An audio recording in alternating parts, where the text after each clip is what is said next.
Bonjour à toutes et à tous et bienvenue dans cette nouvelle vidéo d'histoire destinée au terminal. Aujourd'hui, nous continuons notre chapitre sur le monde de 1945 aux années 1970 et nous allons explorer un chapitre important de l'histoire de France, la 4e République. Ce régime, qui a vu le jour après la Seconde Guerre mondiale, a été marqué par d'importants enjeux politiques et sociaux. Nous structurerons notre leçon en 3 grandes parties. Dans un premier temps, nous examinerons le régime parlementaire de la 4e République, qui s'inscrit dans le contexte du bloc de l'Ouest pendant la guerre froide. Ensuite, nous aborderons les défis posés par la décolonisation. Enfin, nous terminerons avec l'engagement de la France dans la construction européenne. Sans plus attendre, plongeons dans cette période de notre histoire. Commençons par la première partie sur la mise en place d'un régime parlementaire ancré dans le bloc de l'Ouest. À la fin de la Seconde Guerre mondiale, la France se retrouve face à un défi majeur: établir un nouveau régime démocratique en réponse aux dérives autoritaires du régime de Vichy qui a marqué la période précédente. C'est dans ce contexte que la constitution de la 4e République est élaborée. Cette constitution est adoptée par référendum le 13 octobre 1946. Un référendum, c'est une question posée aux citoyens qui doivent répondre par oui ou par non. Cette constitution est donc approuvée, comme vous pouvez le voir sur la une du Provençal, et elle rétablit les valeurs républicaines en France. La constitution de la 4e République établit un régime parlementaire, caractérisé par une séparation des pouvoirs. Tout d'abord, le pouvoir exécutif est exercé par un gouvernement qui doit rendre des comptes au Parlement. Cela signifie que le gouvernement est responsable devant les députés qui peuvent le renverser. Dans ce contexte, le rôle du président de la République est principalement cérémonial, ce qui limite son pouvoir décisionnel. Cette organisation vise à éviter les dérives autoritaires auxquelles la France a été confrontée durant la période de Vichy. Ensuite, le pouvoir législatif, c'est-à-dire le pouvoir d'élaborer les lois, appartient au Parlement, qui est composé de 2 chambres. La première est l'Assemblée nationale, où les députés sont élus au suffrage universel direct. Cette chambre est la plus influente, car elle détient le pouvoir de voter les lois et de contrôler l'action du gouvernement. La seconde chambre, le Conseil de la République, qui deviendra plus tard le Sénat, est élu au suffrage universel indirect. Son rôle est de représenter les collectivités territoriales et de participer aux discussions législatives. Il est important de noter que l'essentiel du pouvoir est entre les mains du Parlement. C'est pour cela que l'on parle d'un régime parlementaire. Cela marque un tournant dans la gouvernance française, avec l'espoir de construire une démocratie solide et durable. Malheureusement, la 4e République est marquée par l'instabilité gouvernementale, un phénomène qui se traduit par de fréquents changements de gouvernement. Cette situation, que nous pouvons illustrer avec la caricature intitulée Siège éjectable pour un gouvernement à réaction, démontre de manière satirique le climat politique tumultueux de cette époque. En effet, entre 1946 et 1958, la France a connu pas moins de 24 gouvernements. Le mécanisme de responsabilité du gouvernement devant le Parlement, bien qu'il soit une garantie démocratique, a engendré une précarité politique. Cette instabilité a eu des conséquences importantes sur la capacité du gouvernement à mettre en œuvre des réformes. Dans le contexte de la guerre froide, la France s'est clairement positionnée en faveur du bloc de l'Ouest, en adoptant des politiques pro-occidentales. La France a ainsi adhéré au principe de la démocratie libérale, c'est-à-dire un régime politique qui garantit la participation des citoyens au processus décisionnel, ainsi que la protection des libertés individuelles. Elle se caractérise par des élections libres, l'existence de plusieurs partis politiques et un cadre juridique qui protège les droits des individus. D'ailleurs, les droits de l'homme sont le second pilier des valeurs occidentales auxquelles adhère la France de la quatrième République. Ils comprennent des droits civils et politiques comme la liberté d'expression, la liberté de réunion et le droit à un procès équitable, ainsi que des droits économiques, sociaux et culturels tels que le droit à l'éducation et à la santé. En adhérant à ces principes, la France cherchait à promouvoir un modèle de société respectueux de la dignité humaine. Enfin, le dernier pilier est le libre marché, qui est un système économique où les prix des biens et des services sont déterminés par l'offre et la demande, sans intervention excessive de l'État.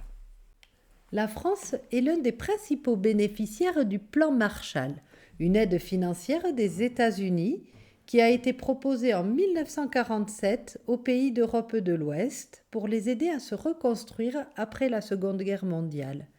Le plan Marshall était également une stratégie politique. En soutenant la reconstruction économique des pays d'Europe, les États-Unis cherchaient à solidifier leurs alliances avec les pays et à limiter ainsi l'influence de l'URSS, qui gagnait du terrain dans le contexte de la guerre froide. En d'autres termes, en investissant dans la prospérité de l'Europe de l'Ouest, les États-Unis espéraient créer un ciment qui unifierait ces pays autour des valeurs démocratiques et capitalistes, tout en leur fournissant un rempart contre le communisme.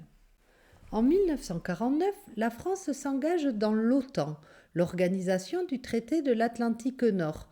Cette alliance militaire, fondée en pleine guerre froide, regroupe des pays d'Europe de l'Ouest et les États-Unis autour d'un principe fondamental, la défense collective. Cela signifie que si un membre est attaqué, tous les autres s'engagent à venir à son aide.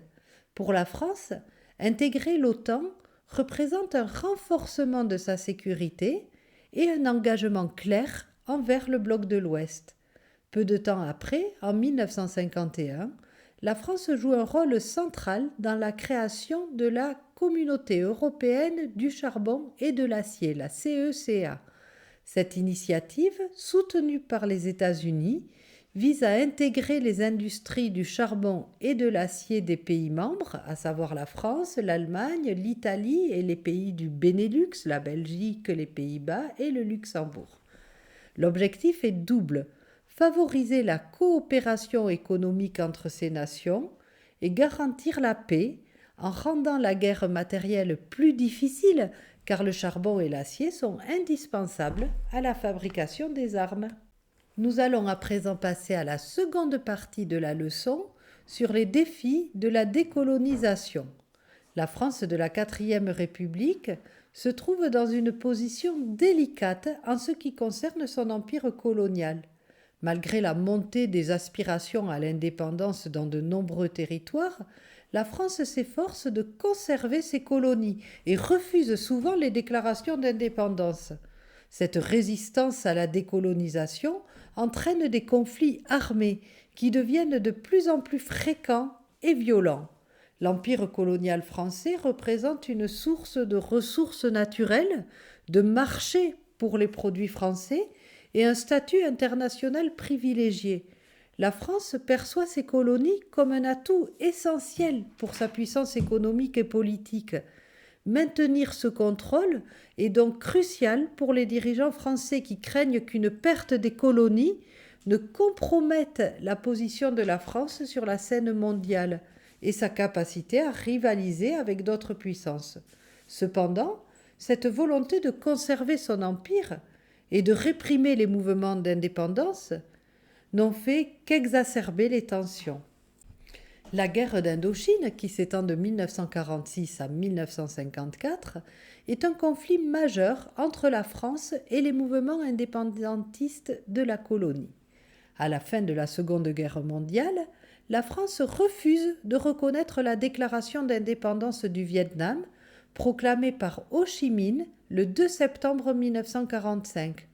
Face au Viet Minh, le mouvement indépendantiste dirigé par Ho Chi Minh, la France s'engage dans une lutte militaire pour établir son autorité.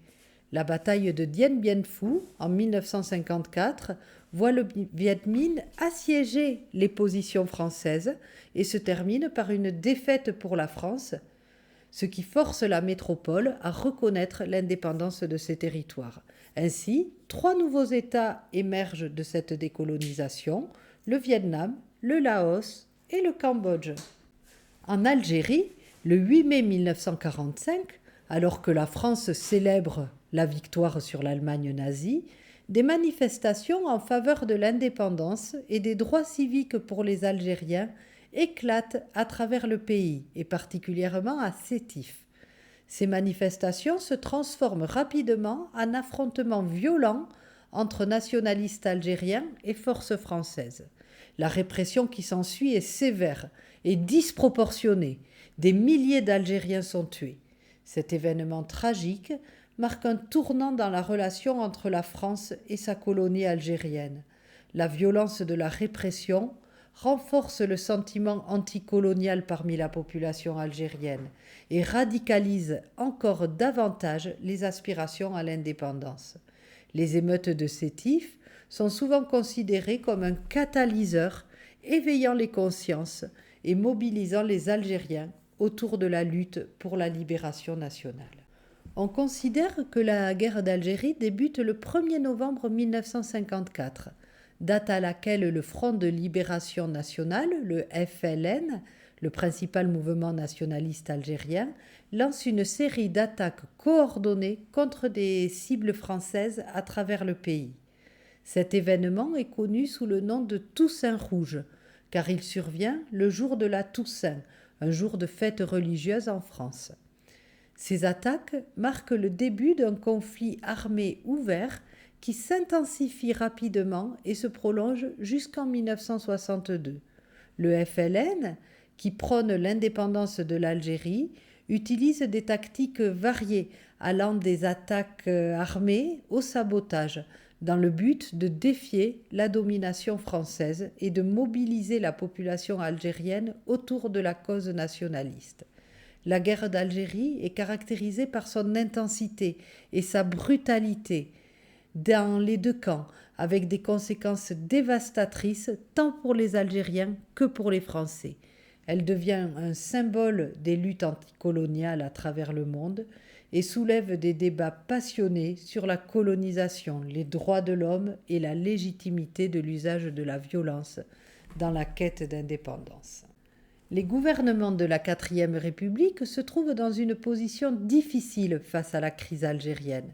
Malgré plusieurs tentatives de négociation et des réformes, ils n'ont pas réussi à gérer efficacement le conflit qui s'intensifie. Les divisions au sein de la population française se creusent, car les opinions de la guerre d'Algérie divergent largement. D'un côté, certains soutiennent le maintien de l'Algérie française et prônent une réponse militaire forte contre les insurgés du FLN. De l'autre, un nombre croissant de voix appellent à une décolonisation pacifique et à la reconnaissance des droits du peuple algérien. Cette désunion s'accompagne de manifestations, de grèves et d'une montée de tensions politiques en métropole. Les événements en Algérie, souvent présentés dans les médias, provoquent des débats passionnés sur l'identité nationale, la moralité de la colonisation et le sens de la démocratie. L'incapacité des gouvernements successifs à résoudre la crise algérienne, ainsi que la perte de confiance de la population dans les institutions de la 4e République, contribuent largement à l'instabilité politique du pays. En 1958, face à cette impasse, la 4e République s'effondre et la situation en Algérie conduit à l'établissement de la 5e République dirigée par Charles de Gaulle. Ce dernier s'engagera dans un processus de décolonisation qui aboutira finalement à l'indépendance de l'Algérie en 1962. Passons à présent à la dernière partie de la leçon sur la construction européenne. L'engagement de la France dans la construction européenne est un élément central de sa politique extérieure après la Seconde Guerre mondiale. En 1951, elle signe le traité instituant la CECA, dont nous avons parlé en première partie avec l'Allemagne, l'Italie et les pays du Benelux, Belgique, Pays-Bas, Luxembourg. La CECA a pour objectif de réguler la production de charbon et d'acier en Europe pour renforcer les liens économiques entre les pays membres et éviter de futurs conflits. En 1957, la France joue un rôle clé dans la signature du traité de Rome, qui établit la Communauté économique européenne, la CEE, qui réunit toujours ces 6 mêmes pays. Ce traité vise à créer un marché commun. L'idée est de favoriser la libre circulation des biens, des services et des capitaux entre les États membres. Les droits de douane sont supprimés entre les pays membres, ce qui facilite les échanges commerciaux et permet aux économies nationales de se développer dans un cadre harmonisé. Cette intégration économique est perçue comme un moyen de solidifier la paix et la stabilité en Europe. Ainsi, l'engagement de la France dans la construction européenne reflète une volonté de tourner la page des conflits du passé et d'œuvrer ensemble pour un avenir commun fondé sur la coopération économique et la solidarité entre les nations d'Europe. Avec l'arrivée de Charles de Gaulle au pouvoir à la fin de la 4e République en 1958, la position française concernant l'intégration européenne change. Sceptique à l'égard d'une intégration trop poussée, de Gaulle privilégie l'idée d'une Europe des États-nations. Pour lui, chaque pays doit conserver le contrôle de ses décisions et de ses politiques, afin de préserver sa souveraineté nationale. Il considère que l'autonomie de chaque État est essentielle pour garantir l'équilibre et la coopération entre les nations. Cette vision se traduit par des initiatives visant à renforcer la coopération intergouvernementale plutôt que d'accélérer le processus d'intégration supranationale. De Gaulle cherche à établir une communauté qui respecte les particularités et les intérêts de chaque pays. Voilà, cette présentation sur les événements marquants de la 4e République est terminée. J'espère que tout a été clair et que vous avez pu mieux comprendre les enjeux historiques et politiques de cette période. N'hésitez pas à poser vos questions si quelque chose n'est pas encore tout à fait clair. Je vous souhaite de bonnes révisions et je vous dis à bientôt.